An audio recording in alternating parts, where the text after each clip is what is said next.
It's really a cathartic thing. That's why I come and hang out here. So, hello everybody. Welcome. Brian, Rick, you know what? Probably should. I'm going to turn this light on because um, uh, I'm packing. So as you can tell, I've got everything tore off my desk, and I'm running on kind of a weird skeleton thing for the next few months. I have packed up a bunch of things in my office. As a matter of fact, it sounds more echoey in here than I remember. So apologies if you're getting some weird artifacts. That's why I have my shotgun mic here for all intents and purposes. So yeah, welcome everybody to the stream. Uh, thanks for coming and hanging out with me today. I'm sorry that I was not here on Friday. Plain fact of the matter is, I have to be out of this room in about 10 days, which means everything's got to be packed up for the painters. So um, we got a storage facility to store our stuff while we're waiting. Our garage is not nearly big enough, and with the snow and everything being what it is, it's just one of those things. So I have. It's interesting because I've packed up a bunch of stuff, and I actually so this tote. Everybody in IT and security has a tote like this, and it's usually full of stuff.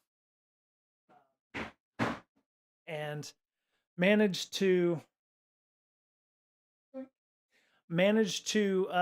pack away a lot of my stuff into boxes. Moving tip number one: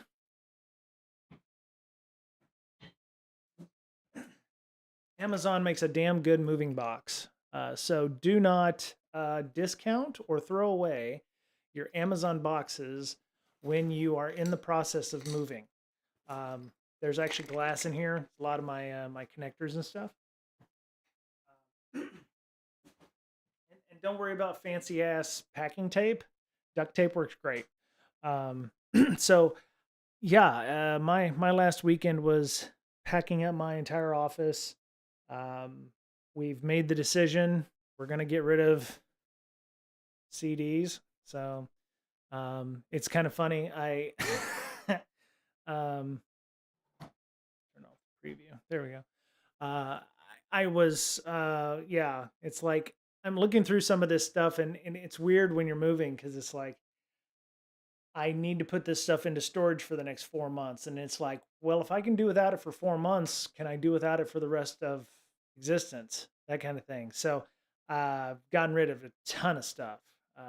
Pretty much my entire office is, um, I got rid of probably half the stuff in my office. And the other half I'll probably look at when we get to San Diego and look and say, I didn't need this, so I could probably get rid of it. So there's going to be further paring down. So for those of you watching on VOD or what have you, thank you for being on VOD. I'd like to thank Kaz Styles for following as well. And I don't know if I told Super Lolly, but thank you, Super Lolly, for resubscribing with your, for resubscribing. Appreciate that. Um, but yeah, it's a process. It's an ordeal, and so today we're just going to talk a little bit about stuff that I'm doing. We're going to talk about a little news and a couple of things that I learned about. It's called psychological safety. Um, yeah. So let me clear off some stuff because in addition, in addition to all of the other work that we've been doing, as if packing here is not bad enough, we have the solar people in our San Diego home, the flooring, the kitchen renovators, the backyard guy, uh, the painters, the window replacement people. I mean, so at the same time, we're trying to get this house ready to show on April 1st. We have a ton of stuff that we're trying to do down there. And our renter has decided, oh, I want to move out 2 months early. So, I mean, that's kind of a good thing for us to get things done. But it's, I don't know if you've ever had to move before. And in the military, it was so much easier. I had everything in a sea bag and I could just go with a set of orders. But it's different super different after about 20 years, especially 9 years of being here in Seattle. When we were in Austin, we had people moving us. We moved from San Diego, we had people moving us. So this is our first move in, well, not counting townhomes, but I don't think we've ever moved a house before. So um, maybe you get a false idea of, well, it wasn't easy, it wasn't hard moving ourselves the last two times. Well, that's because companies moved us. So it was a service. There was people who came in, they packed everything for us. I mean, everything. So this is the first time where it's like we had to do it. And so we're doing a little bit at a time. Actually, we're doing a lot at a time, but we won't have to worry about things in June when it's like, oh my God, we have to spend hours and hours and hours doing so. So none of you are here to talk and listen to me talk about my moving woes. So let me unpreview. There we go. All right. So wrong tab. These are the plans for our house. The guy brought in some 3D pictures of what our house is going to look like inside when it's done. So yeah, let me close those items. Okay. So one thing I want to talk about is LastPass. There was a news story. Some people are just finding out about the LastPass breach. If anybody has not read this yet, this is the reason that I did what I did several years ago. According to the bombshell, whatever. So sophisticated attack. Remember, sophisticated. This was accomplished by targeting the DevOps engineer's home computer and exploiting a vulnerable third-party media software package. Oof, boy, that makes me wonder. It's a third-party media software package, which enabled remote code execution capability and allowed the threat actor to implant keylogger malware. Threat actor was able to capture the employee's master password when it was entered after the employee authenticated with MFA and gained access to the developer's DevOps engineer's LastPass corporate vault. There's a lot to unpack in this article here. I will post a link. To the chat. Doink. There we go.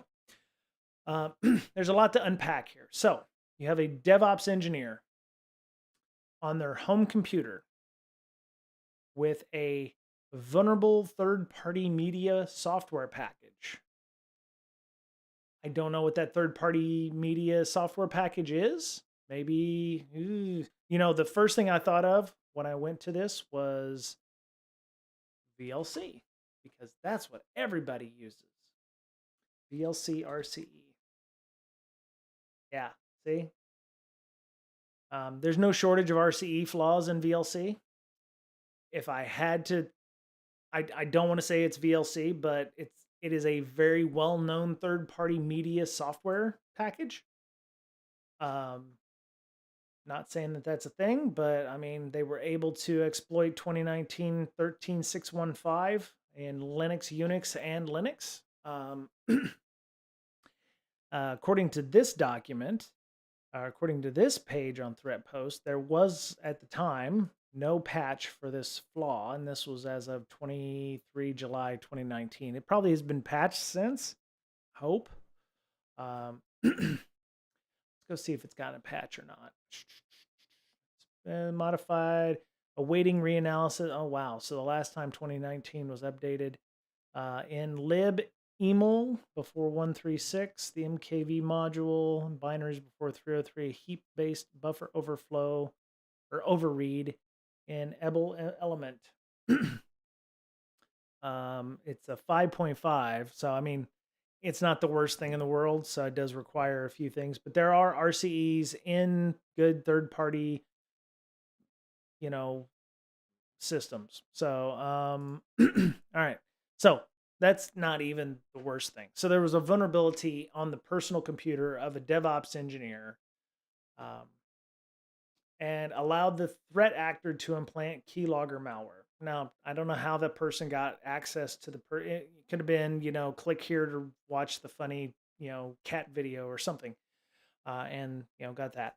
The threat actor was able to capture the employee's master password as it was entered. So with the keylogger, already game over because they were able to log in, even if they were going to capture the clipboard. They were going to capture a lot of different things. Even if the person was using a YubiKey to log in and authenticate, it was still going to be a problem to get in. Threat actor was able to capture the employee's master password after the employee authenticated with MFA, so to bypass the MFA protections that are so important in making sure that people, use their passwords correctly. So I'm dialing in my new lighting setup, so I had to get rid of one lighting setup. So bear with me here. There's a lot to unpack here, and I'll tell you why. The biggest thing that stood out for me was the DevOps engineer using their home computer for work. And that is something that I've always thought was really cringy, you know. Um, you should not be doing work-related items on your personal devices. And I will invite your hate now.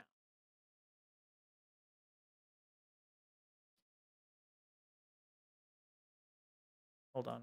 I'm just I should have hit enter on the threat post article.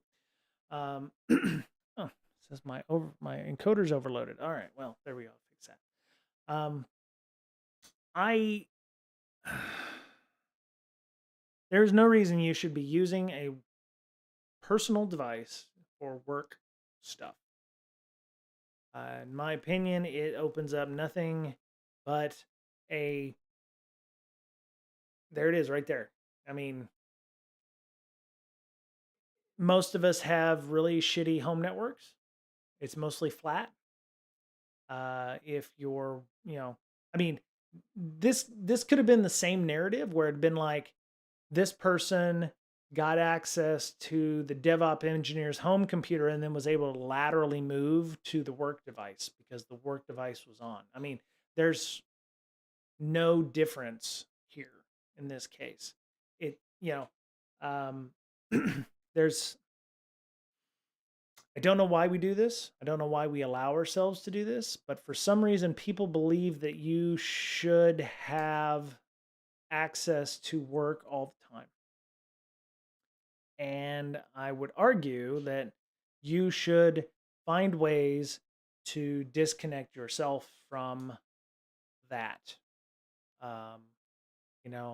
For years, I have not put work stuff on my phone. Everybody's like, oh, well, yeah, I need to be able to contact you. And don't you want to be able to check email and shit? And I'm like, no, I don't. Um, it's not that I don't trust the device. For the longest time, I had my phone rooted. So it was like, oh, you can't put stuff on there. Well, I know. The one reason I like to root it is because I don't want to have to, sometimes I rooted it just to make sure I didn't have to put MDM or remote work software on there. I've had horror stories. I've worked at companies that I actually still remember coming into work that day where the IT department at the defense contractor had given phones to everybody. So everybody had a phone except for me. I didn't have one of the phones because I wasn't important enough. IT department pushed an update through MDM, which bricked a lot of the phones. And the only way to fix it was to reset the phones, factory reset the phones. There were a lot of unhappy people because, some people are like, oh, I lost baby photos of my child and I've lost, personal information and I've lost passwords and I've lost all kinds of stuff on my phone. I was feeling a little smug that day because I was like, I ain't got shit on there. I don't have work stuff on my phone. When I worked at the endpoint security company, hey, you need to have MDM on your phone. No, I don't. I had an iPod Touch that I used via, and connected Wi-Fi or I tethered to my phone to check email and stuff. It was a separate device, a second device that was a work device. It cost me like $100, and I didn't need to have, and I could accidentally, conveniently leave it at home. Then I don't have to worry about putting stuff on my phone. Um, there used to be the discussion. It's like, well, maybe they don't have enough money to afford a second device, or they maybe they can't afford a regular laptop and they have to do everything on their work laptops, or little Johnny needs to do his homework on there or whatever. We can't afford to do this anymore. I mean, LastPass was a different issue altogether.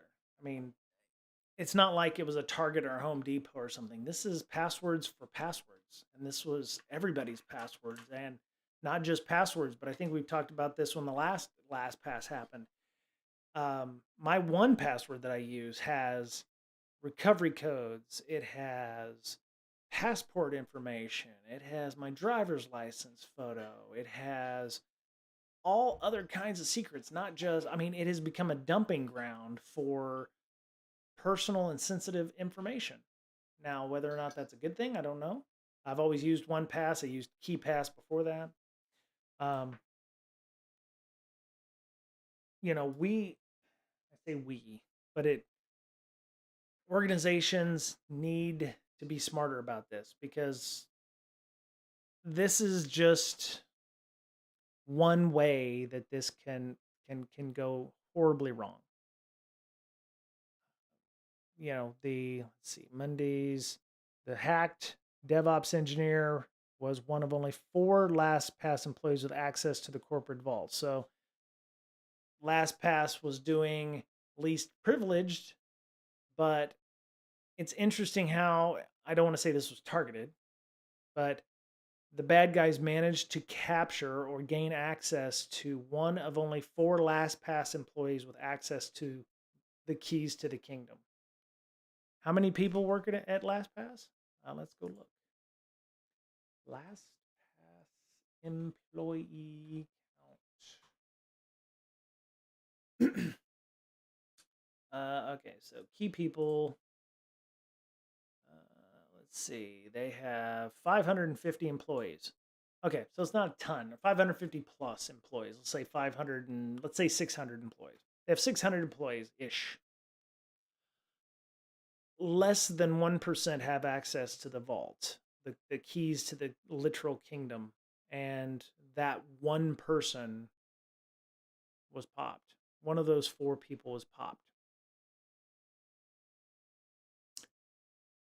I wonder if, man. Huh. DevOps, engineer, LastPass. Yep, targeted for encryption key. Let me see. LinkedIn. Okay, so here's a DevOps engineer from LinkedIn, Hungary. I don't know how many DevOps engineers they have, to be honest. But, I mean, it's not hard to do recon or OSINT research on those people, right? Of course, I've just lit off, hey, somebody from LastPass who's a DevOps engineer. I'm sure he's not the only person. Here's the engineering manager. Here's a DevOps engineer at LastPass. Here's the director of engineering. Here's a DevOps engineer at LastPass. Here's another DevOps engineer at LastPass. I mean, so there are no shortage of people who senior DevOps engineers at LastPass. So setting up a profile or learning about these people is not hard to do. These people were probably profiled. I'm wondering, it could have been a number of things. Oh, this person also worked at LogMeIn, so yet another hot mess over there for that one. So I would love to have Joe Gray back on, because this does sound like that this person was targeted. It sounds like there may have been, it wasn't just I would hate, it could be completely random. Yeah, I guess it could be completely random. That person was, the fact that they worked at LastPass could be something different, but yeah. So I started separating my stuff in 2014 when I started working at CrowdStrike. And the reason I did that was I was like, I need to do something different as a security professional. Should I be mixing business and pleasure? Um, and uh, considering who I worked for at the time, CrowdStrike was still in its early days, and we'd just come out with Cozy Bear and all those folks, and we have high profile people who worked there, and I felt like my threat model was such that I needed to isolate myself from, isolate my work computer from the internet, from the rest of my home network. So I had a separate wireless connection. Everything was separate. Physically even, I had an access point for work only. Nothing else connected to it. I went directly to my switch, which had a separate VLAN, and it nothing connected. I didn't print anything off of that. It was completely isolated. Um, Before then, and I'm actually still dealing with that. I can go into my Google Drive and I can find stuff from 2 or 3 previous jobs that I'm still cleaning out, or I was.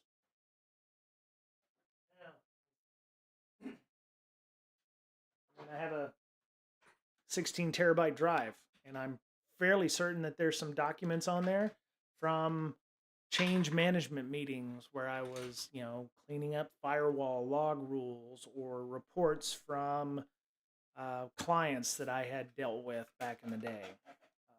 Most of it's a decade or better older, but you mix that stuff and you're crossing the beams and you're connecting your Google Drive on this and you're checking your email over here on your work devices and things, and it gets polluted real quick. And, you know, if I get popped personally, I'm fairly isolated from work. I don't put, I even have separate password lockers. I mean, this is not a humble brag. These are things that security people aren't even doing, right? I mean, I've talked with security people. Like, how do you do that? It's such a pain in the ass. I'm like, we have to do that as security people. We have to set that example. I am all for anything not work related on your computer at work get blocked. Blocking Gmail, blocking Facebook, blocking social media, blocking LinkedIn, blocking all of those things that are not work related necessarily on your work computer. Um, Again, that doesn't make me very popular. Uh, why do I suggest that? Where do, you know, in this case, this person, not guy, this person um, got targeted from work or for home, but they were doing things on their work computer, on their home computer that they should not have been doing on their home computer. Um, that is just what it is. I mean, I'm not going to be sitting down at my, I'm not going to be sitting down at the box that I stream with and, uh, doing work stuff on it. I just won't do that. I got locked out of my work computer one day, and I was like, I can't get there. The only way I was able to recover anything was I texted somebody I work with that I happened to know their phone number because I'd called them a couple times. I don't have work phone numbers in my phone number in my address book. If my boss was to call me, he would have to leave voicemail. We need to do better about separating this out. I've This is not the first time I've said this, and this is not the first time I've commented on this. It is a pain in the ass. Security people should be doing this, um, not just because they can be targeted, but because they need to set the example. We as security people need to not be like our users. We need to be above or better than our users. And if you're sitting at your, you're sitting in your chair watching, Wheel of Fortune or whatever it is, and you get a call, you get your ass up and you go on your work computer. You don't go, well, I'll just do this one time. I'll go connect in my personal box. The minute you break that security boundary or that break that seal, it's all over. And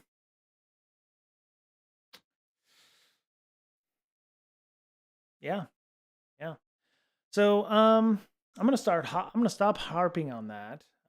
There's some other additional questions. Logging and alerting was enabled during these events. Did not immediately indicate anomalous behavior. Became clear in retrospect during the investigation.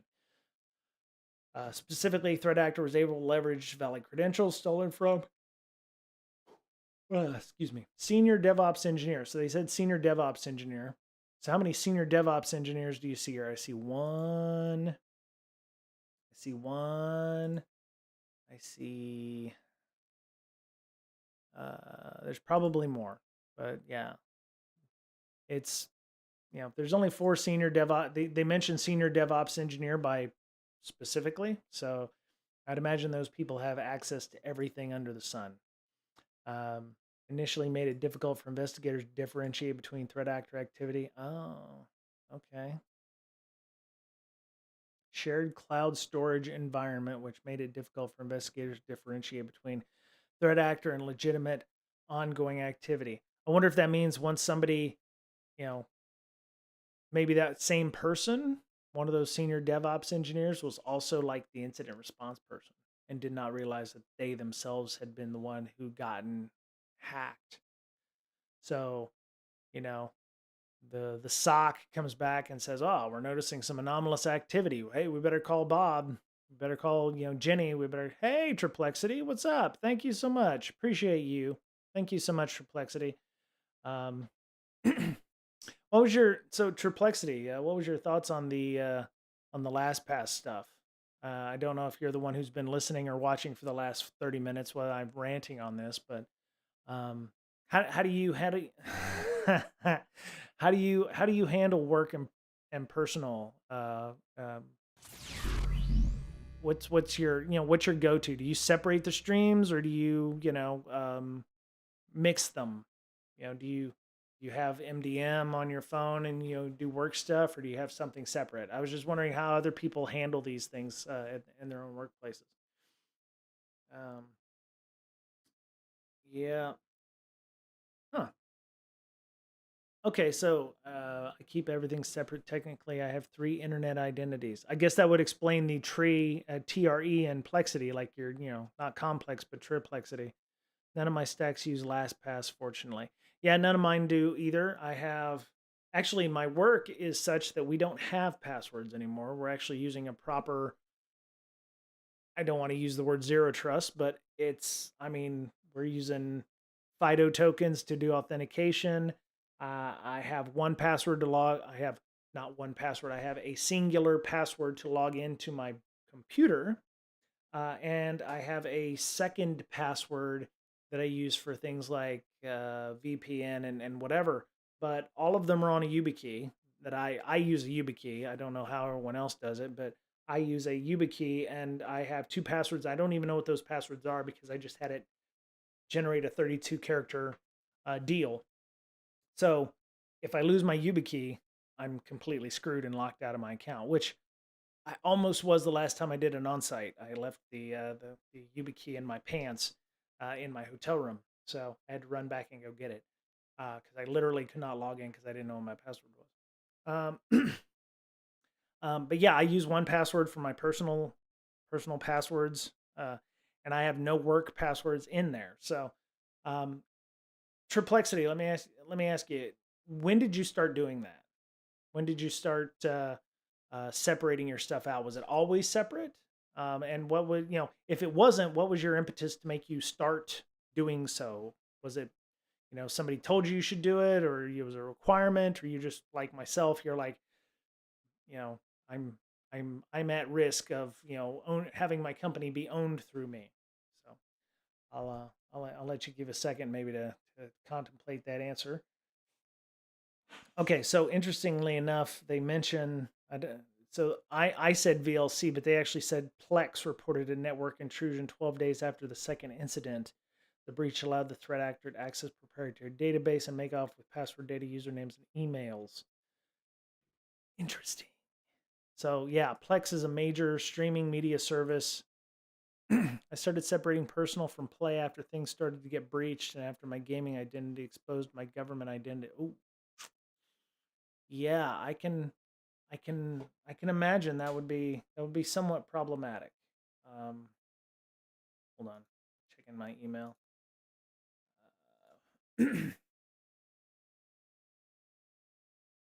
Ha. All right, sweet. So, yeah, that makes sense. When your gaming identity was exposed, I could that, yeah, that would be rough. Yeah, especially if you're being anonymous or somewhat anonymous on your stream as to who you are, or what you look like, or what have you.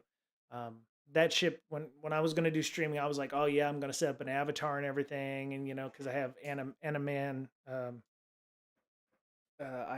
have tooling or software that allows me to create like a virtual avatar kind of thing, but I didn't do that. But yeah, I can understand that being a problem, and you'd want to separate your personal and work and stuff. So that makes sense.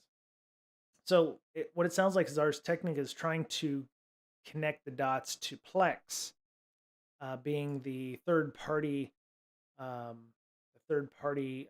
keylogger or the third party media software package. So they're trying to say it's a Plex server, or they had Plex running on their laptop, their personal laptop, which then allowed remote code exec. So let's see, Plex Media RC.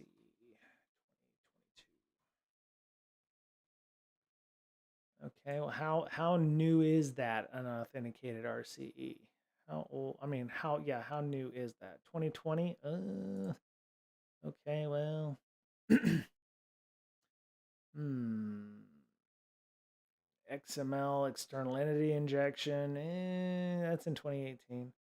Um, DDoS attack, authenticated RCE. That's in 2020. Must include 2022. Let's do that. Okay, so wow. Um, okay, so there's a Reddit post where they're saying Plex vulnerability. Okay, so this person's making the connection too and saying that Plex is the reason that the vulnerability caused the LastPass stuff. This is egg on the face of Plex, but death knell for LastPass. Glad I moved to Bitwarden a few years ago. I don't have a problem with I I I think we've already talked about password lockers to death, but you know somebody's moving to Bitwarden. I mean, if you have the capabilities to do that, what a shame they didn't have better vulnerability management and remediation.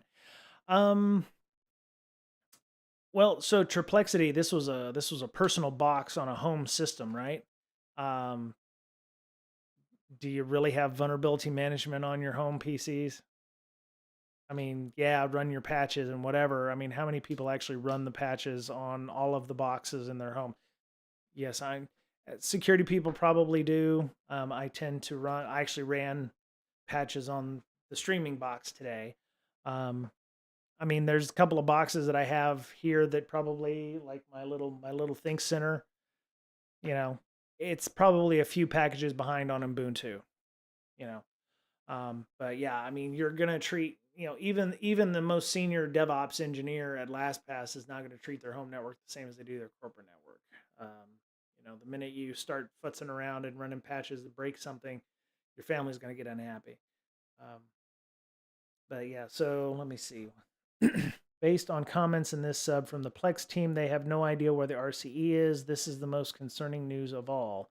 While it's possible this user has something unique about his setup, odds are that this was an RCE on the Plex server, since that's what would be accessible via the remote port on his LAN.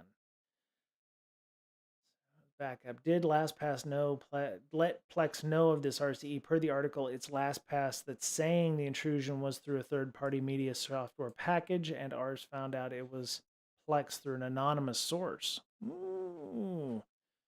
Huh. Okay. As of right now, we don't know if it's an issue with Plex client or server. We don't even know if it's something with Plex or a targeted attack that exploited an issue in the victim's unique setup. Yeah, these folks, I think, are missing some of the point. It's like, why was he logging into a box that had that kind of software on there? Anyway, so the news is still happening. I mean, you've got, hey, I'm not sure I want to run a password locker and have to run Docker on all my shit.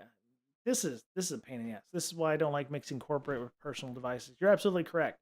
Um, we have some people at my workplace that are like, why don't people want to have email on their phones? Don't they want to be able to, you know what? There's like a small amount of time where it's like 1 second it's like, oh well, okay, I'll have to go in there. It's like Sunday night, it's like, oh, do I have something going on Monday? I can run into my, oh yeah, it would be great if I could. Yeah, no, I don't have it on there. And it's like, is it important for me to go check if I have a 7 a.m. call on Monday morning?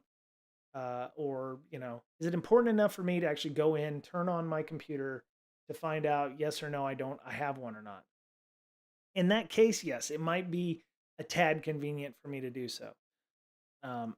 The other thing for me is like, I need to step away from my work. And if I'm doing work stuff on my personal box and I have, the Discord running for work, and I have, uh, you know, Outlook on my personal box that has all my work stuff on it, I'm never leaving work. So for me, it's a hey, Digital Warhead, thank you so much, appreciate you, thank you for that. Can't believe it's already been a year. Where's the time gone? Yeah, I've been streaming for, I think, I want to say February 5th. I think our first like major stream, ironically enough, was Sunflower Con with Joe Gray, and we did the conference in support of Ukraine, the invasion of Ukraine. I think I did one stream, two streams before that. Don't go look those up; they're god awful. Um, and then it was like Joe was saying, "Hey, we want to do something for the stream for the Ukraine invasion, or for Ukraine's invasion by Russia." And I was like, "Oh yeah, let's go do that." And I had everything set up. Um, so yeah, that was the first time, and the last time I had more than 150 people on the call. So um, so Digital Warhead, how do you do your personal and your business? Do you cross the streams? I found you from the email sent to the DC206 email distro. I found. Oh, okay. Well, I appreciate that. Uh, Very cool. Yeah, I didn't know if I advertised on the DC206 mailing distro, but that's cool. I didn't know if I'd advertised on the stream about the stream on there. I know I have contributed to the DC206 email stream list.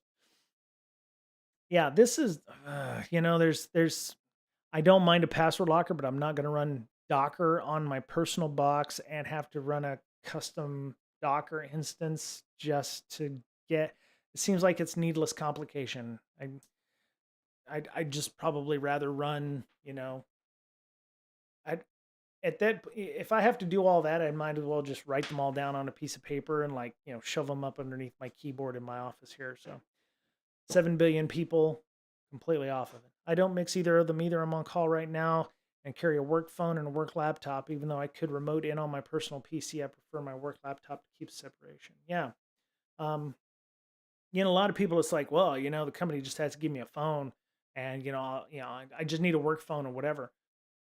There are cheaper options, and I've, I mean, if you can tether to your phone, you can get a POS mobile phone without a cellular data plan and just use that with Wi-Fi or what have you. That was that. Like I said, that's what I was doing with my iPod Touch. You just hook it up to your home Wi-Fi, or you hook it up to the work network that you have at home. I mean, there's numerous ways of doing this. Um, and laptops are laptops. I mean, it's obvious the senior DevOps engineer, he probably makes a fair bit of cash, so the need for him to do a bunch of personal stuff on his work laptop doesn't make a lot of sense. Um, so yeah, hopefully this senior DevOps engineer will learn Or maybe, there'll be if I would refuse and my company wanted to implement a BYOD approach.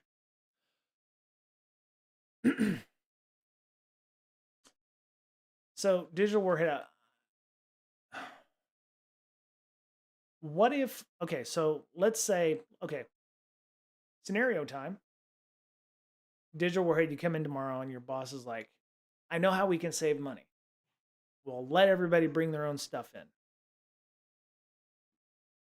Why would you not be able to say, okay, well, they can bring their own devices, but they have to, have MDM on them. They have to meet certain criteria. Uh, nope. I think you're right. Yeah, I wouldn't like that. Yeah. Yeah. Yeah. I think you're right. I think you're right, Digital Warhead. Because if the problem is if they own the device, they feel like they can do it whatever they want with it, right? Um, yeah, I think you're right on that. Hey, Walt. Hey, Walt. Thanks for RSVPing to the CSEC East tomorrow night. I appreciate that. I cross work from home on my phone. Sometimes I go out shopping and other things during work. It allows me to answer questions while shopping at Costco during the day. Um, so Walt, why do you could you not do the same thing with like a tethered device or something and not have work on your phone? How do you turn that off when you leave work? Sounds like you never actually leave work then. Not to mention what a headache it is from the corporate side of things if something was compromised and the company needed the device. No way I'm giving my personal phone to my company. Yeah, I mean, when I first started dating my wife, she had a company phone. And when she left the company that she was at, one of the big things was like, well, I need to be able to keep my phone number. And it's not a huge deal now, but I mean, I've had the same phone number for 20 plus years, but it's like, this is my phone. It's my phone number. Um, yeah. Yeah, my worry is that, MDM is I know that there's now enclaves and secure areas of the phone. Android specifically has like, it's basically like a VM running with your personal stuff on it. And, when you can, remote kill the device, but you remote kill only the business part of the device. And I just ignore email or don't respond. You're a better person than I am, Walt. I can't do that.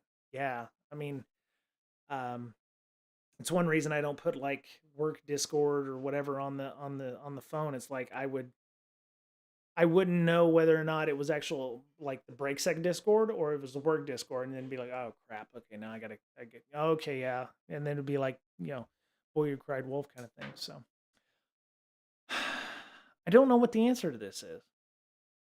Could IT or could security use this as impetus to go, look, we need to get rid of our BYOD because somebody just put Plex on what amounts to their work machine and got owned, or I'm assuming it's Plex, but that's what the Plex people are surmising, that there's a problem there. Um, you know, could this be used to if Ars Technica talked to somebody who's working the incident and figured out that it was actually Plex, then that's a problem. Um, but yeah, it just strikes me that there needs to be some better delineation there from all companies involved. So.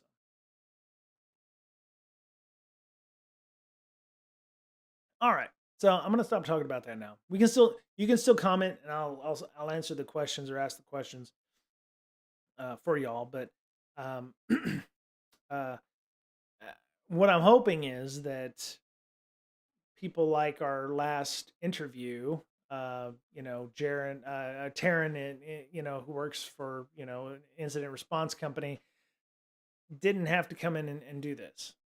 Maybe the next time I have Taryn in, we'll comment on this that's happening. But what was the other one? It was what, DoD email server exposed. Yeah. So I saw this one at about last Tuesday, and I was hoping we'd have some more updates on this. Well, as just developers, we only work 40 hours a week, only when on call once a week is outside work hours required. Okay, that's fair. Um, so Walt, I know it sounds nice. It sounds nice. We only work 40 hours a week. I the place I work at, we're supposed to have work life balance, and yet I still see Slack posts. I still see emails at like 10:30 at night, or people who are hitting me up on Slack going, "Hey, you got a second?" at like 8:30 in the evening. If I had all that on my phone, I would be like, "Leave me alone," you know. And yes, you can choose not to answer it, but it's there, it's waiting, and that would just cause me a bit of anxiety because it'd be like, what if my skip, discorded me or slacked me or teamsed me at like 8:30 at night? Hey, you got a minute? Should I answer that? I don't know. If I don't have it on my phone, I don't see it. It doesn't exist until the next morning. That's just my thing. So, um, I mean, it's not like they don't have my phone number, and if they need to get a hold of me, they can. But I don't run incident response. I don't run off hours stuff. I'm not on call. I wouldn't take a job that required me to be on call. So that's just my thing. All right. So I was hoping there'd be more updates about the exposed U.S. SOCOM email site. They launched an investigation reporting a unit had exposed a server that was leaking sensitive but unclassified emails online. Uh, I made comment to this last Tuesday. I was like, this would be, an incident response kind of thing. The open server was secured on Monday after being exposed for 2 weeks. So they pretty much got all the information off of it, I think. We have a good work life culture. I'm old enough. I rarely feel that guilt anymore. Walt, you're absolutely correct. I mean, people like ourselves who are grizzled veterans of IT and what have you, it's like, yeah, I'm not going to answer that question. But if you're, you have a great work life culture, but if you're 20, 25, something like that, you're going to work 60 hours a week, whether or not you like it because you have that hunger, I guess. I would hope that that's not the case, but yeah, there's some folks out there that feel like they need to work 60 hours a week and not having that, that carrot to, oh, well, I'll just get on for 5 minutes and answer that question. It's just not good.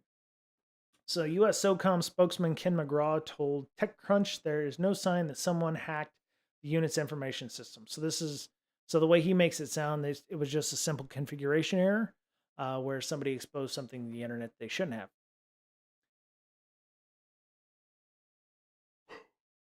Ugh. Spokesperson for Cyber Command sent the following statement: as a matter of practice and operational security, we do not comment. Okay, whatever. Blah blah blah blah blah. Server housed massive amounts of data that contains sensitive information, including personal health information of federal employees seeking security clearance. Ouch. That sucks. So, security researcher found the open server over the weekend and alerted the news organization, which then alerted the agency. So, the news was the one who came to him and told him about that. It's unfortunate. Um, that's unfortunate. I don't want to. No, I'm not going to that site. So that's garbage. The register. Let's see if the register. So it was an Azure server. Sensitive emails exposed by unsecure Azure server. AWS, Google, and Oracle may benefit as Microsoft blames Pentagon and Pentagon blames Microsoft. I doubt AWS, Google, and Oracle are going to benefit. Imagine getting denied on your clearance and then your credit gets ruined. Yeah, yeah. So Digital Warhead, we didn't get as much snow as everyone had predicted we were going to get. It's actually it's about 40 degrees outside, and we got about an inch or two of snow, but it was like inch melted, and now it's green here, so we didn't get a ton of snow.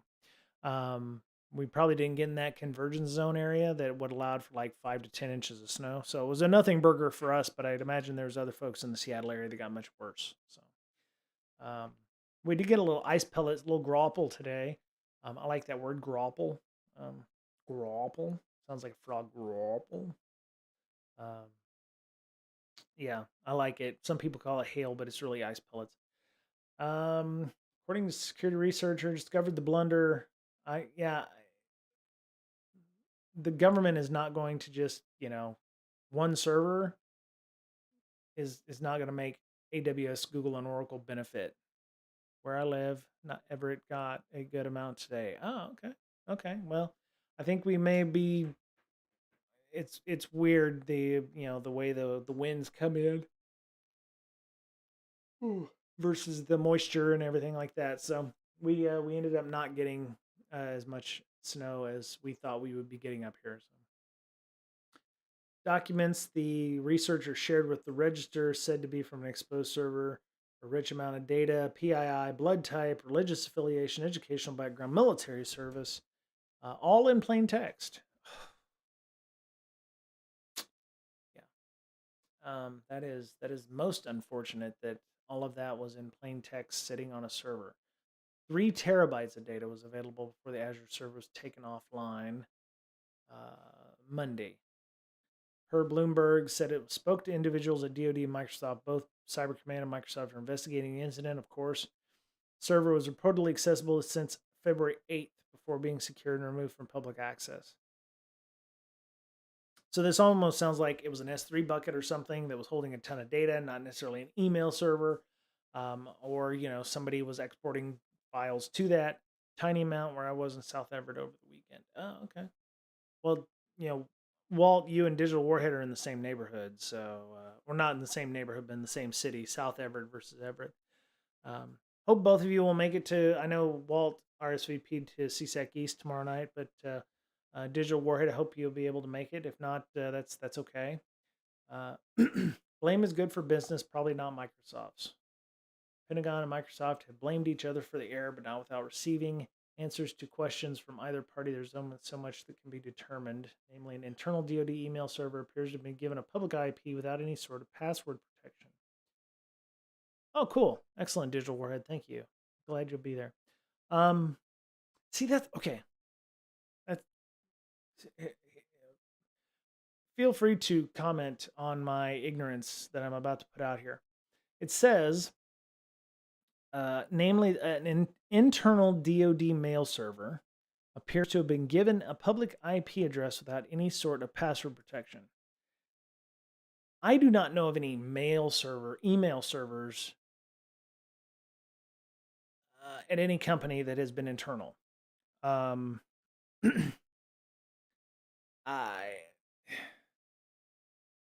there email servers that just serve what amounts to inter-office mail without being exposed to the internet? I mean, I could understand if it was, God, I hope it's not like a SIPRnet email server or something like that. When I used to work on what used to be NMCI before the cloud was a thing. What? I'm trying to do a show. Oh, for fuck's sake. It's my critter. I don't know of mail servers that were internal. I do know of ones that used to serve like old school message traffic back in the day. Defense messaging service. They used to be the old gate guard system. Military. The old gate guard system. No, that's not it. Let me see if there's a old terminal or something. No, those are those are literal gate guards. Not is not what I wanted.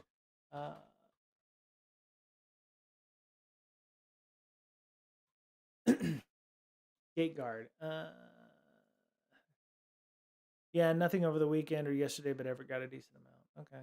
Yeah, so it used to be there would be systems that would send out message traffic that looks very much like this. When I was in the Navy from 97 to 2004, around 2001, they start. No, actually, it was earlier than that. I was on Diego Garcia when they brought that in. I think it had to have been around Diego Garcia because I remember everything was starting to be deprecated. They went to a system very similar to Outlook. It was Outlook UI because it was using Outlook as a client, but it was called DMS, Defense Messaging Service. And message traffic would go very much like this. It looked like an email, but it had these fields in it, and you could send traffic that way. Um, and it got rid of this old terminal-based system, which used circuits and things like that. I used to deal with communication circuits and things. Defense messaging system.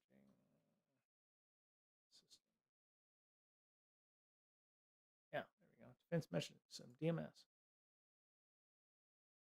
Yeah. So there you go. DMS, Defense Message System. Oh, here's a whole PDF talking about it. So yeah, DMS infrastructure, classified enclave, unclassified enclaves, DMS 3.0. Oh, okay. Yeah, see, we implemented 3.0 in 2002. This was after I got out. Wow. I didn't hack this. This just exists on some website somewhere from 2005. So, yeah. So DMS is to replace legacy automatic digital network messaging systems, DMS and high assurance guard. Yeah. So this was some of the stuff that I helped roll out and build, test and everything. But yeah, was interesting system. So I that that's what I was wondering if it was maybe the internal messaging system that got exposed was potentially DMS because they do send some of that information through that. It could be a closed off system that allowed for that. Um, but yeah, I'm not exactly sure how a server gets a public IP address but no password. Um, Most email servers that I know of, so Digital Warhead, somebody let me know if you gave an Exchange server a public IP address and it was internal. Many Exchange servers were mostly internal, and there was filtered access to the outside as Windows Exchange was entrusted to have external facing access. Wow. Okay. Well, in Azure, I would have expected. The funny thing is, this is one of those things where it was probably working as intended. Um, you know, you get an S3 bucket, and somebody's like, "Oh, it was world writable," and somebody set the world writable flag or whatever, and then Amazon's like, "Oh, works as intended." Azure's got like whatever versions of those there are, um, and it's like, oh, it works as intended. That's we can't tell people what to do. I think the register is a little ignorant on how things work. I'm not sure. What I think they're trying to get at here is that, oh, Microsoft screwed up, so the Pentagon is just going to move over to AWS and Google and Oracle, or one of those three, to get rid of their Jedi contract or whatever the new version of that is. Government doesn't move like that. Government's not going to, government's already embedded in Microsoft. They're not going to just drop Microsoft all of a sudden and go to AWS, Google, or Oracle. Just not going to happen. Not overnight anyway. It would take years to unfuck that chicken, if you will. An audit of the DoD's compliance with commercial cloud security requirements published earlier this month found that every single branch was failing to properly evaluate cloud offerings. Huh. That's an interesting article from the Inspector Generals. Doink, doink. There we go. Oh, good. They properly, cleared out all the other stuff. Well, they did. What? This is this. What is this? What are the? Maybe this has been declassified. I don't know what the thing slashed through means. Wow. Okay. The results of the brief findings to mitigate risk unless AOs, which is authorized authorities,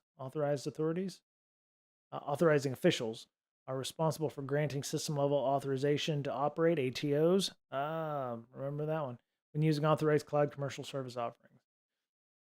Recommendations. We recommend CIOs of all the 4 branches require AOs to reevaluate the ATOs for the 5 cloud systems we've reviewed. We've also recommended that DoD CIO emphasize the importance of following DoD cloud computing security requirements when using commercial CSOs. Oh, FedRAMP, filthy, gross. Okay, well, interesting. I had some light reading there if you want to read through that. Oh yeah. Okay, here's here's the memos talking about that. Everything's unclassified, of course. It's got the classified markings proper. Oh, they yep, nope. Oh, okay. Just says IV. So don't know what IV is, but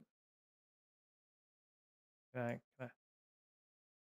wouldn't be the first time I found people who didn't do things proper.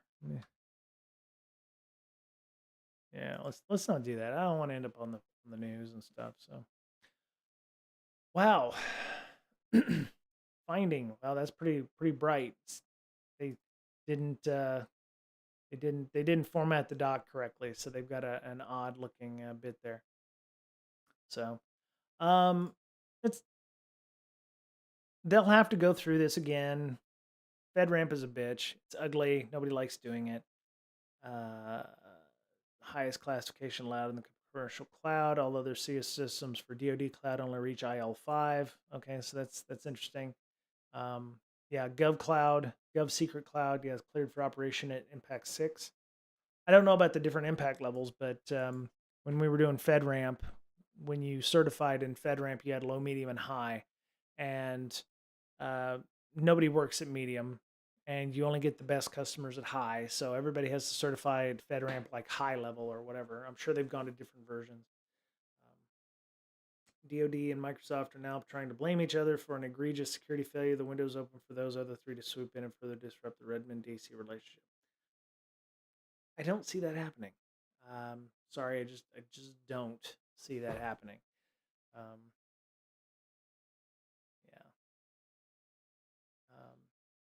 yeah. It's not easy to rip out your cloud provider and put a new one in. It's just not. Um, you know, I don't see the DoD going to Gmail for its official correspondence. I just don't. Um, or whatever god awful shit that Oracle uses for email these days. Um, Actually, I think they just rolled out Outlook, as a matter of fact, after 20 years of using whatever homegrown email client they used. So, anyway, all right. So I'm gonna cut this one a bit short today. I'm not done. There's one other thing I want to talk about, but um, yeah, I think I probably need to put some more stuff in boxes. So I'm gonna continue doing that. Man, it is echoey in here. The acoustics in the room have changed a lot. Not having my pictures on the walls and everything. I'm actually hearing the echo now, which sucks.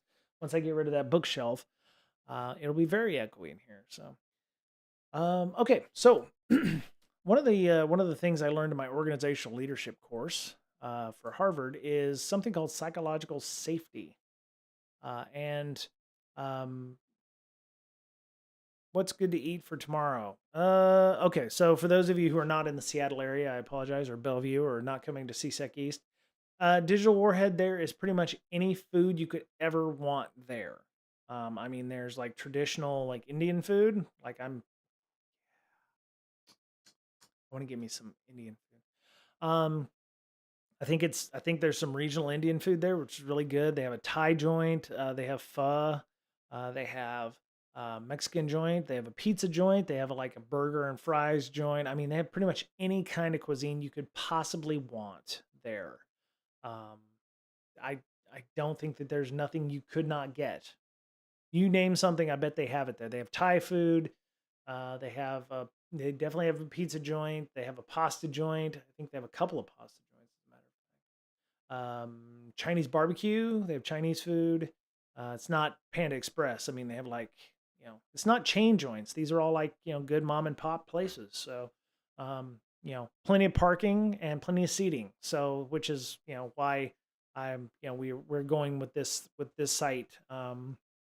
We were gonna go with Black Lodge, but it was like 2 months in a row. Some of our contact didn't get back to us at times, so it's okay. So what's psychological safety? So psychological safety is the belief that you won't be punished or humiliated for speaking up for ideas, questions, concerns, or mistakes. We've talked a little bit about this. I just didn't know it had a term. Like when what was that? There was a recent breach that I was I was actually happy that it was, oh, the Reddit breach. I was like, oh, I remember reading it on Reddit, but it was the Reddit breach, where they were talking about the user had come forward and said, hey, I believe I got phished. I clicked on this link, and I was applauding them for having a safe environment where the person felt like they could report without fear of reprisal. Now, I don't know if the person actually did get reprisal or not, but I know that the person felt safe enough that they could report their action that was contrary to security and let people know. We talk about this a lot in incident response, where it's like your people are your first line of defense. We talked about that last week with the incident response person, Taryn. Um, if your people, oh man, something went wrong. I'm gonna hide this because if I tell them I did something wrong, what's the security team going to do to me? That kind of thing. If you have employees that feel like they can't report things, what does that say about your organization? Oh, Lady P, hey, Lady P. Um, Lady P had to pull 12,000 feet of line or something like that. Welcome to the Terror Dome, there, Lady P. So, psychological safety. There's, and I learned about this in the leadership principles. Was like being able to brainstorm things. People can brainstorm out loud. When you have, if you ever have meetings where you're brainstorming and you've got somebody who's poo pooing on everything that comes in, and you're like, look, it's a brainstorming session. There are no wrong answers, and um, those are some of the things that do people feel like they can respond to criticism or have a healthy debate with somebody, or make a decision in a meeting without having to go to the manager to go, oh, is this okay? Can we do this? Um, it means that people feel free to brainstorm out loud, voice half finished thoughts, openly challenge the status quo, share feedback, work through disagreements together. I will tell you that it's taken me about 25 years to get to a place, and I would say I'm about 85% of the way there at my current organization, where I feel like I can do those things. Um, I have not felt like I could do that at any of the other places that I've worked at. And to be honest, some of some of it may have been my mental space or headspace, where it was like I didn't feel like I could do that. And some of it may have been I didn't want to stand out because I, was worried about any not not being um, reprisal or anything like that. It was like imposter syndrome. Like I didn't feel like I was worthy enough to be able to give that. Some of it was fear of uh, confrontation.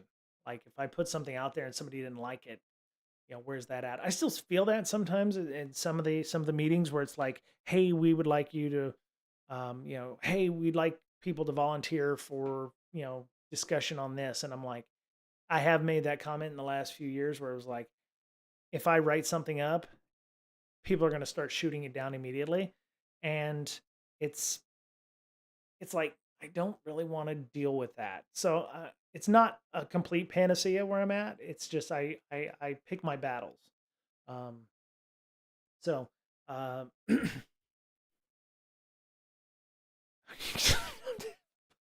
God damn it, Lady P.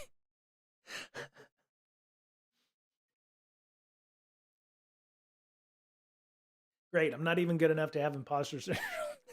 God, that sucks, Lady P. What kind of recursion is that? Oh my God. It's the Ouroboros of imposter syndrome. Are you even good enough to be able to be an imposter?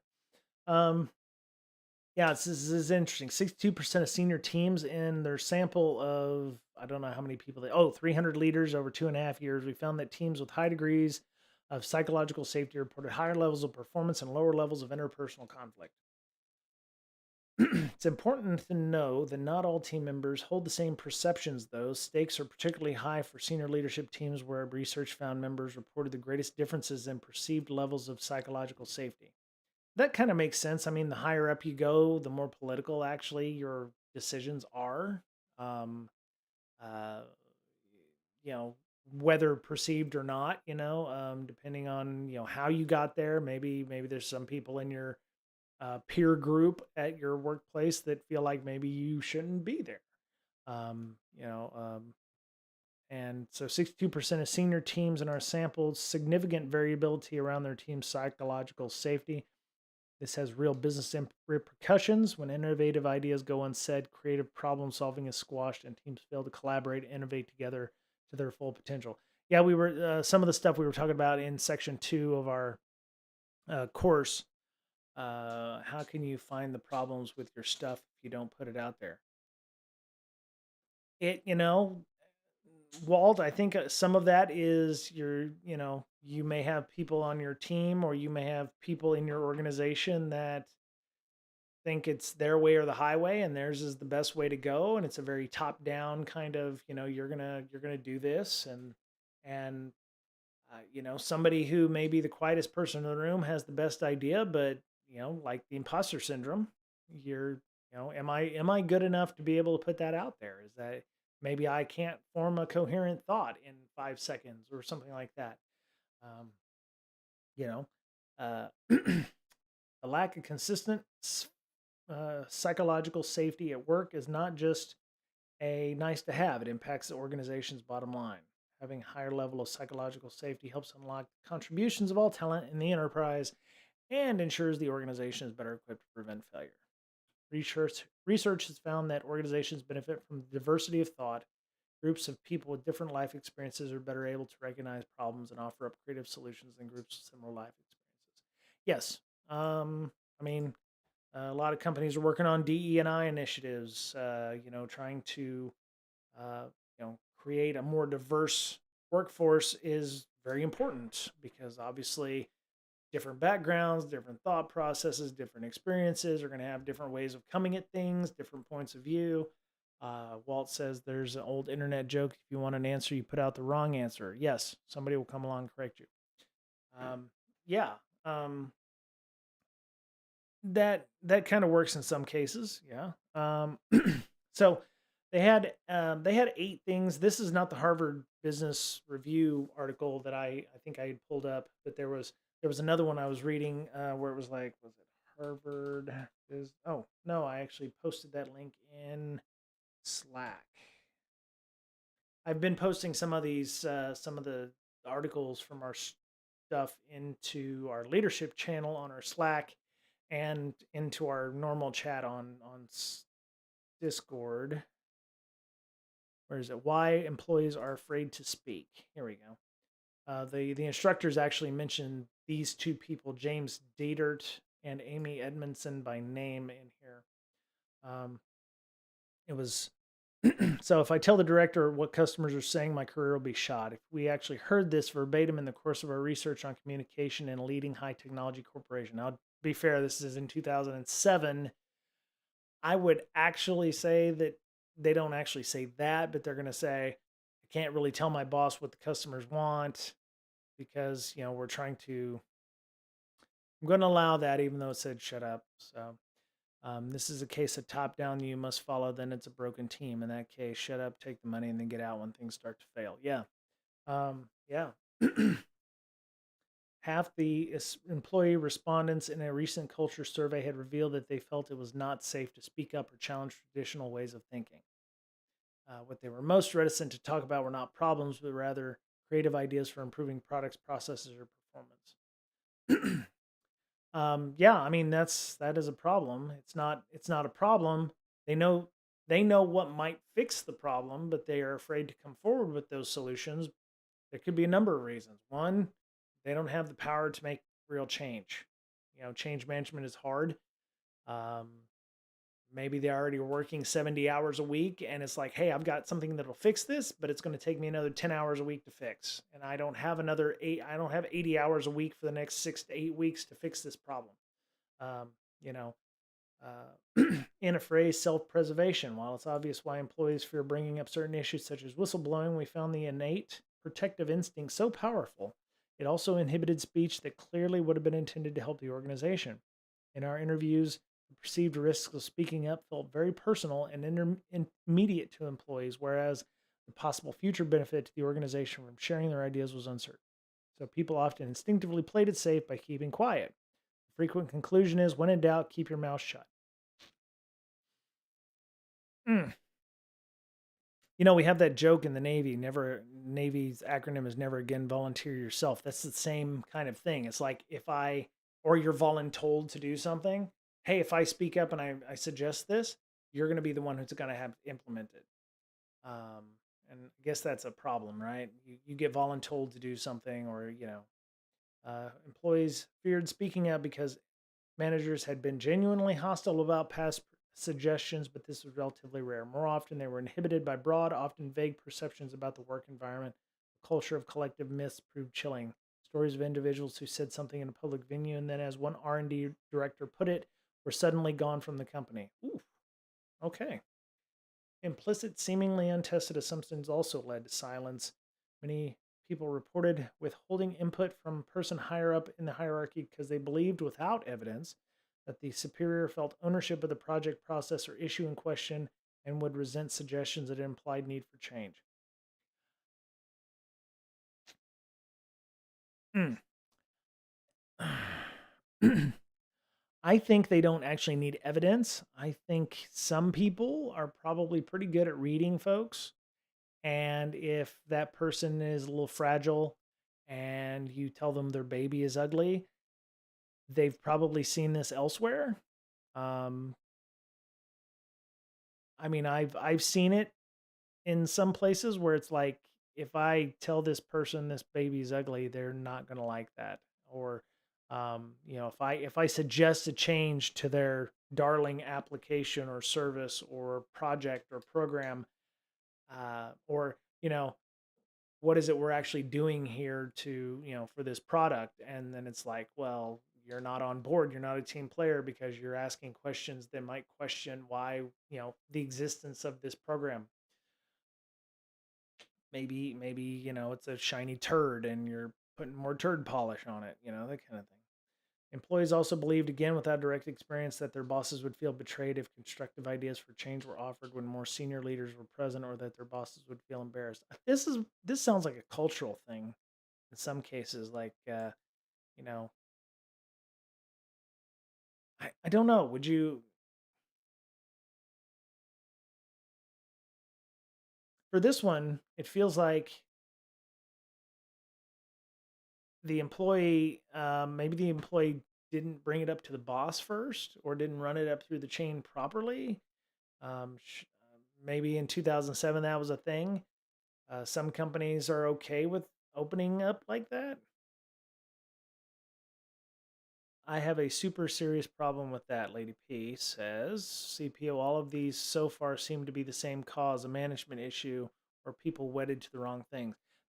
I mean, this is 2007, but I mean, I'm still seeing examples that are mentioned in here in 2023. So I think it goes to, how you feel about being able to bring ideas forward, or maybe you've talked to your boss and your boss didn't like it, and you still think it's a good idea, and then you bring it up in an open meeting with the boss's skip or the boss's boss.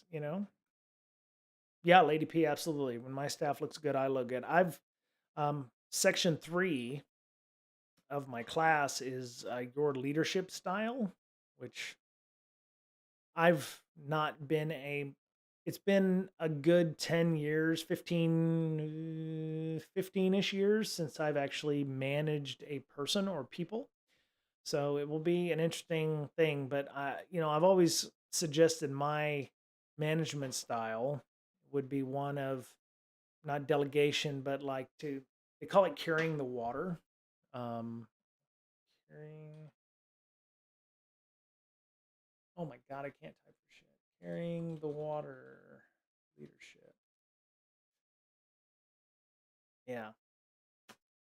Um, every company has a few people who go quietly every day, skip the water cooler, and get right down to business. Um, Mine is more like, I want you to get the work done. If you have any blockers, let me know. I get out of your way and get things done. I, um, uh,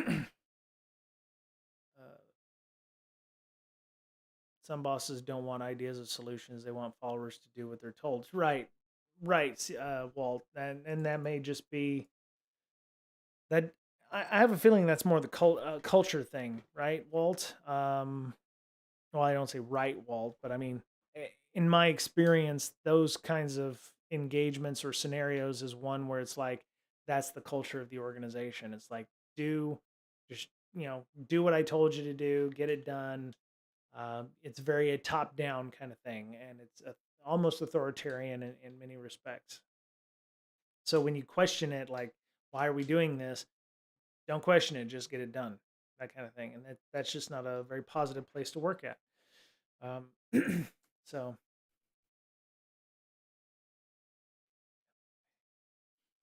do I want to go look up MBWA management no. Oh my god. I don't know if this is the right one, Lady P, but that sounds right. Style of business management involves managers wandering around in an unstructured manner at random to check employees' equipment or status of ongoing work.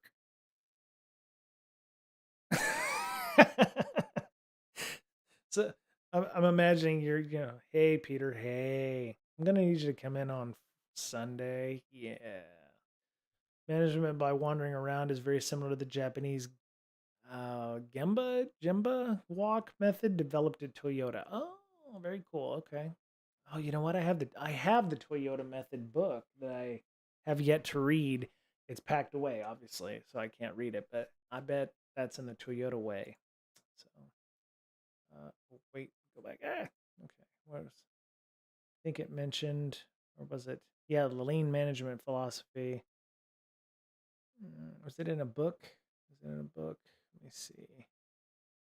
Kaizen, yeah. Womack, W. Deming Institute. This all sounds very similar to some of the goal stuff that I read. There was, yeah, talking about the goal. I think they talked about the, the Kaizen method of those. Destination, a goal. I've heard of it as walking around. Okay, okay.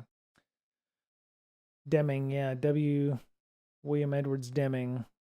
I think, yeah, value stream mapping. Yes, okay. So I've looked at value stream mapping before. So when you so the goal, which is very dated, and I would argue that it probably doesn't make a lot of sense these days for ongoing improvement. Um, it's an okay book, but he expects everybody, I think, to run at like 100% efficiency the whole time. I argue that it is probably not that. Um, I would say that there needs to be room for plus or minus, but the way I've always read this book was like you're trying to make everybody as efficient as possible, but that makes everybody run at like 100% all the time, like run very hot, and it tends to want to burn people out on those. Um, yeah, if you get this book in audiobook format or whatever, it's okay. It's kind of like the Phoenix Project, but about 25 years earlier. Um, and some of the scenarios in there feel a bit dated, especially the husband who comes home to the to the homemaker and whatever. So my goal before COVID was to touch everyone's desk every day. If I'm needed, they know that I'm entirely available for them. I hear the hoofbeats before I get run over by the zebras or horses. Seems more like zebras, but okay. I I actually Office Space was guilting the employee to come in. You're absolutely right, Walt. Yeah, the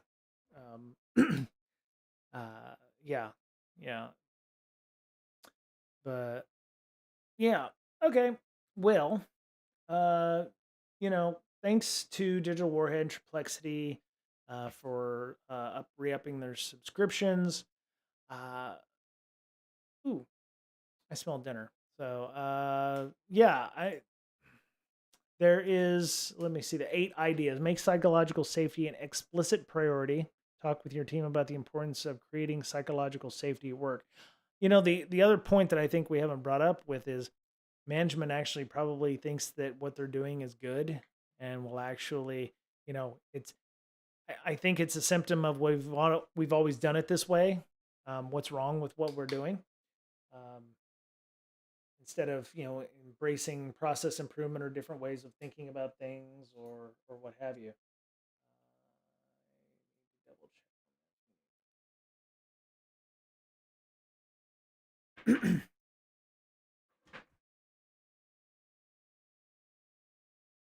I can go longer tomorrow. I have a long working session tomorrow.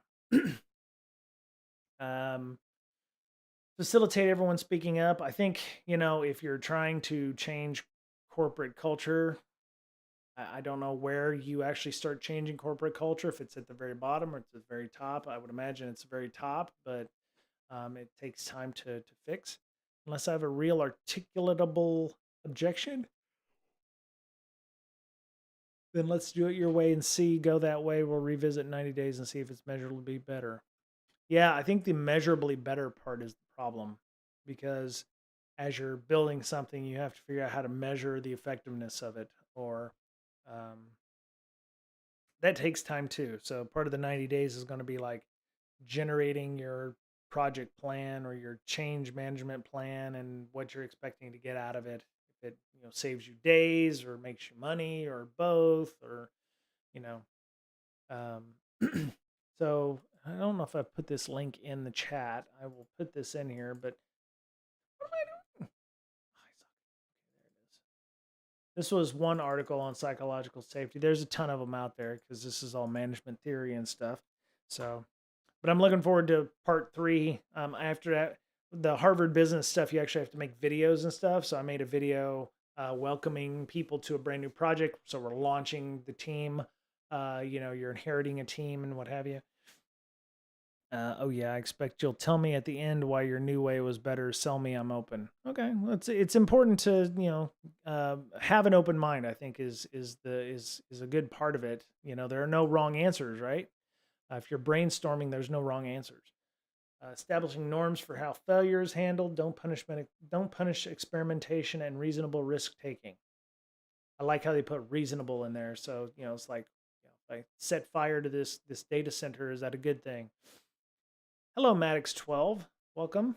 I'm just about to head out here, but I appreciate you coming and hanging out. Maybe you can check out the VOD. Um, Not so open, your brain falls out in the storm. Exactly. So there's, creating space for new ideas, establishing norms for how failure is handled, embrace productive conflict. Um, yeah, I mean, I've been in a lot of meetings where everybody agrees, but they don't really agree. And I don't know if that's a cultural thing, or what have you. Um, Pushing back, asking leading questions. My wife is really good at that. I've sometimes heard her conversations when she's on calls with folks. She's a master of leading, opening questions, leading questions, trying to get people to get to the point she's trying to make without telling them that their stuff is shit. She helps them get to that point where they figure it out themselves. Ah, okay, that's a hot mess. Um, and or being able to have a little back and forth. Hey, is this a good idea? Is this not a good idea? Yeah. Set.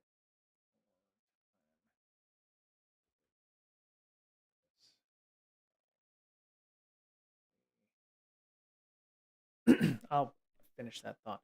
So pay close attention, look for patterns, focus on team members' perceived patterns of psychological safety, not just overall. Yeah, some people's psychological safety is different than others. So, you might have two different kinds. I join a call, I don't say anything until the end, and then I say thanks all just so everyone knows I was there. I've been in a couple meetings like that, but that's when I was trying to disengage, or I didn't want to get involved unless I heard something that affected me. Um, yeah, I think. Oh my God. Guide the raid. Okay, office drummer. All right, I got you. I got you, office drummer. All right, raid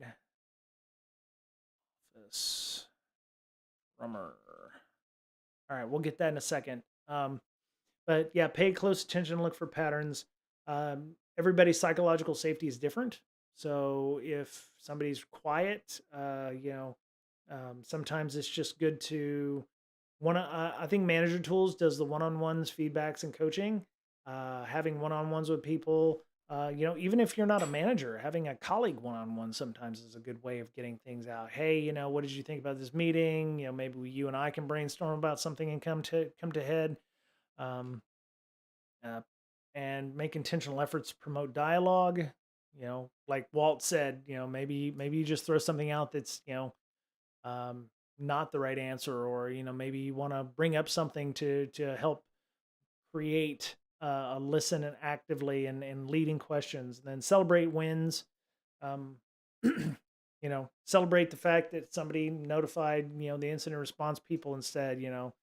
Um, so that's pretty cool. And then there's different phases: inclusion, learner, contributor, and challenger safety. So, not saying this is something you could implement in your org. It does take time, but I mean, you can do little things, carving out the best one-on-one is hosting cage.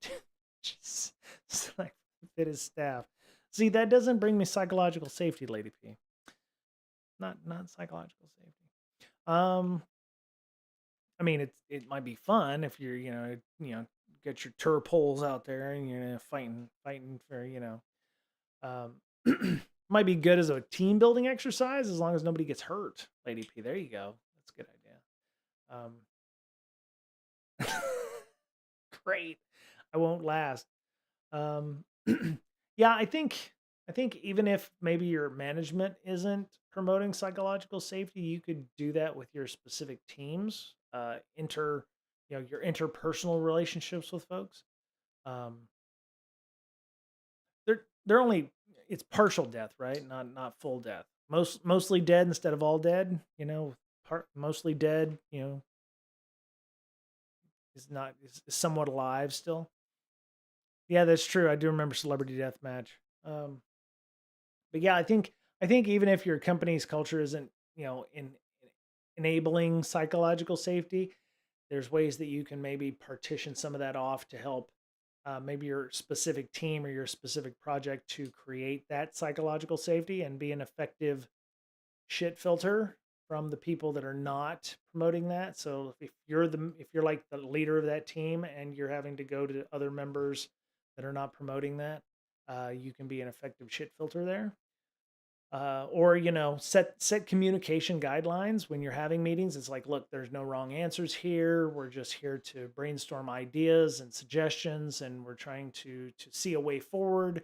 You can help build out and give feedback and experiment and make mistakes, and manage expectations with teams or management that is not so forgiving there. Now, that may be a resume generating event, depending on how much experimenting and risk taking they want, but it is there. So, all right. Anyway, I think I would love to continue this conversation online on our Discord. If you're wanting to join the Discord, Discord. Discord. There we go. You can join that. Is my bot not working? Huh. The bot's not working. Thought I could put Discord in there. Anyway. Well, yeah, I don't have anything else. I'm gonna try to be on Friday. We'll do some Golang stuff. I actually found a couple of things that might be interesting to try to do. Like there's bots in Golang that you can do for Discord. Uh, we actually talked about a mud jokingly on the Discord chat. I think there's a couple of muds that are in Golang. Weirdly, multi-user dungeons, something like that. Kind of like choose your own adventure text adventures. But it was interesting to see that. So, yeah, I don't know why that didn't work on. Usually, Bang Discord works, but anyway. All right. Well, according to Digital Warhead. We're going to guide the raid to Office Drummer. So I'm going to go check that out. Hope everyone has a great rest of their day and rest of their week, and we'll see y'all on Friday. Office Drummer doesn't work. I put Office Drummer. Raid. Do I have to be following them for it to work? Oh, there it is. Okay. All right. Well, we're gonna hang out in Office Drummers stuff. Hope everyone has a great rest of their day, and we'll talk soon. See you Friday. Bye, y'all.